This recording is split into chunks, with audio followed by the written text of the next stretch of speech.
अस्सलाम वालेकुम व्यूवर्स, कैसे हैं आप सब लोग। Welcome back to my channel मेरा घर मेरी जन्नत। आज हम फिर आपको एक दफ़ा वेलकम करते हैं एक नए अमेजिंग से टॉपिक के साथ।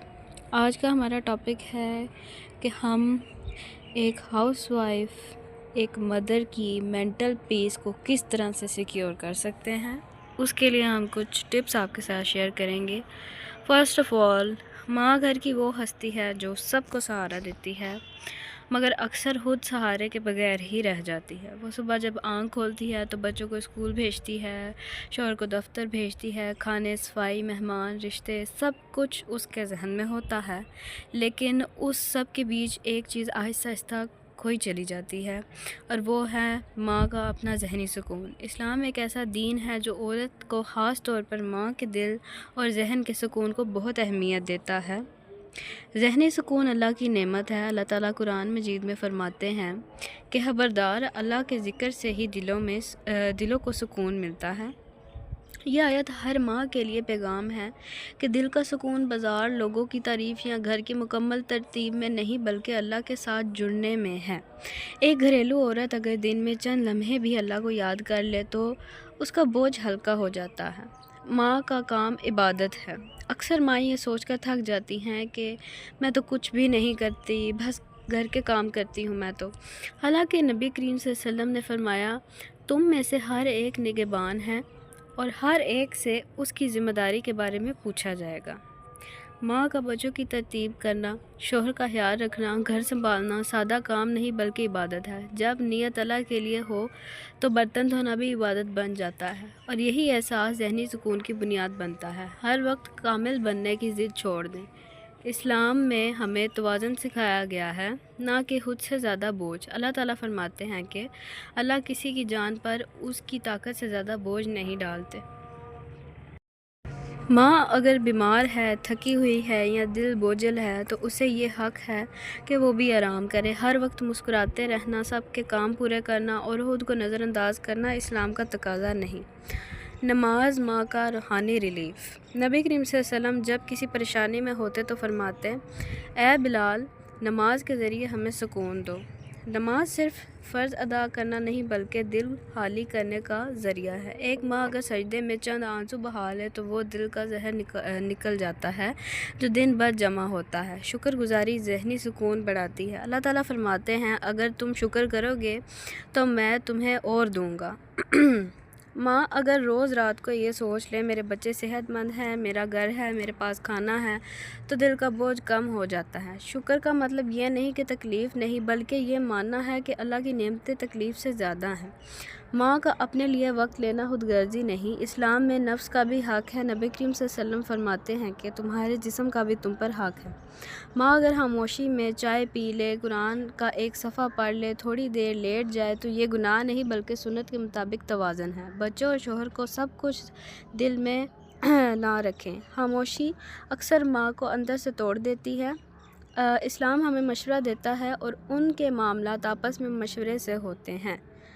अपनी थकन, अपने जज्बात, अपनी ज़रूरतें नरमी से बयान करना ज़हनी सुकून के लिए ज़रूरी है। दुआ माँ का सबसे मज़बूत हथियार। नबी करीम सल्लल्लाहु अलैहि वसल्लम फरमाते हैं, दुआ इबादत का मग़ज़ है, यानी कि दुआ जो है वो इबादत का मेन एक पॉइंट है। एक माँ की दुआ है जो उसमें बहुत ज़्यादा ताकत होती है। या अल्लाह, मेरे दिल को सुकून दे। या अल्लाह, मुझे सब्र और ताकत दे। या अल्लाह, मेरे बच्चों को मेरी आंखों की ठंडक बना। ये दुआएं माँ के दिल को सहारा देती हैं।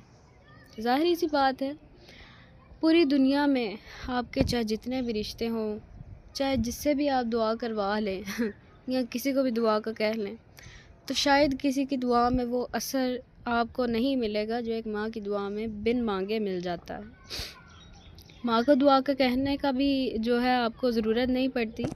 माँ तो हर वक्त अपने बच्चों के लिए हाथ उठाए अपने रब से खैर मांगती है, उनके लिए कामयाबी मांगती रहती है, हमेशा उनकी खैर के लिए जो है हाथ उठाए रखती है अपने रब के आगे कि इन्हें कोई तकलीफ़ ना आए, हमेशा ये अपने काम में कामयाब रहें। बल्कि यहाँ तक कि वो तो ये भी कहती है कि इनको जो तकलीफ़ है वो भी मेरे हिस्से में डाल दें, लेकिन मेरे बच्चे खुश रहें हमेशा। ماں کا ذہنی سکون کوئی لگژری نہیں ہوتا بلکہ ضرورت ہے، یہ تو ایک بنیادی ایک پرسکون ماں ہی پرسکون گھر بنا سکتی ہے۔ اسلام میں ماں کو قربانی کا بت نہیں بنایا جاتا بلکہ اسے عزت، سکون اور رحمت کا حق دیا جاتا ہے۔ اگر ماں خود کو اللہ کے حوالے کر دے، اپنے حدود پہچان لے اور خود کو نظر انداز نہ کرے تو اس کا دل بھی سلامت رہے گا اور اس کے گھر کا بھی۔ ظاہری سی بات ہے کہ ماں کے بغیر اور ایک بیوی کے بغیر گھر گھر نہیں رہتا بلکہ وہ ایک کھنڈرات کا منظر پیش کر رہا ہوتا ہے۔ وہ کہتے ہیں نا، گھر تو افراد سے بنتا ہے اور گھر کے بغیر گھر گھر نہیں، محض ایک مکان ہی رہتا ہے۔ تو اس گھر کو آباد کرنے میں، اس کے اندر جو ہے خوشیاں بھرنے میں جو ایک خاص کردار ہے وہ ایک بیوی اور ایک ماں ادا کرتی ہے۔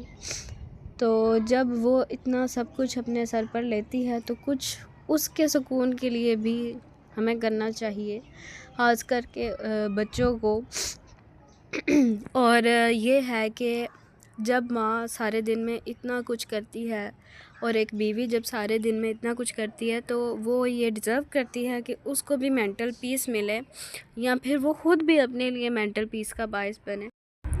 سارے دن کی تھکن، سارے دن کے کام، سارے دن کا بوجھ دل میں لیے ایک بھاری سے دل کے ساتھ جا کر رات کو بستر پر لیٹ جاتی ہے، اور نہ جانے کتنے ہی ایسی سوچوں کے ساتھ رات آنکھوں ہی آنکھوں میں بیت جاتی ہے۔ ایسا ہرگز نہیں ہونا چاہیے، بلکہ اپنے بچوں کے ساتھ تو ضرور شیئر کریں، ان کے ساتھ اپنے دن کی ساری ایکٹیویٹی شیئر کریں۔ جیسے بچے آپ کے ساتھ اسکول سے آنے کے بعد ہر ایک چیز شیئر کرتے ہیں، اسکول سے، کالج سے، یونیورسٹی سے آنے کے بعد اپنی ماں کے پاس بیٹھیں، اگر نہیں بیٹھتے تو ان کے ساتھ ہر ایک چیز شیئر کریں، ان کی بات سنیں تاکہ ان کو بھی آپ کے ساتھ بات کر کے اچھا لگے، انہیں یہ فیل ہو کہ ہاں بھئی میرا مینٹل پیس بھی میرے بچوں کی نظر میں اہمیت رکھتا ہے، کیونکہ وہ خود تو اس طرح سے مینیج نہیں کر سکتی، لیکن اگر آپ کے بچے نہیں تو پھر آپ کا کام بنتا ہے کہ آپ اپنے کام وائنڈ اپ کریں، اینڈ وہ سارے کام وائنڈ اپ کرنے کے بعد یہ نہیں کہ آپ جو باقی کے کام رہ گئے ہیں وہ بھی آپ نے کر کے تو پھر رات ہوگی تو اپنے لیے ٹائم اپنے لیے ٹائم اپنے خود نکالنا ہے، اپنے مینٹل پیس کا خیال آپ نے خود رکھنا ہے۔ اور جب آپ اپنے مینٹل پیس کا خیال رکھیں گے آٹومیٹکلی آپ کی باقی کی ایکٹیویٹیز، آپ کی نیند، آپ کی ہر ایک چیز بیٹر ہو جائے گی اور امپروومنٹ کی طرف چلنے لگے گی۔ سو گائز، یہ تھا ہمارا آج کا ولاگ، اور ولاگ آپ پیچھے سے آئی ہوپ سو دیکھ رہے ہوں گے، اور میں امید کرتی ہوں کہ آپ کو ولاگ اچھا لگے گا۔ یہ ہم بنا رہے تھے چکن ویجیٹیبل رائس، بریانی کہہ لیں آپ، وہی رنگ برنگی بریانی، ہماری ساری سبزیاں تھیں اس میں، بند گوبھی، گاجر، شملہ مرچ، چکن وغیرہ سب۔ یہ تھا ہمارا آج کا ولاگ۔ اگر آپ کو ولاگ پسند آیا تو لائک، شیئر، سبسکرائب ضرور کیجیے۔ Thank you so much for watching. ملتے ہیں آپ سے انشاءاللہ نیکسٹ ولاگ میں۔ اللہ حافظ۔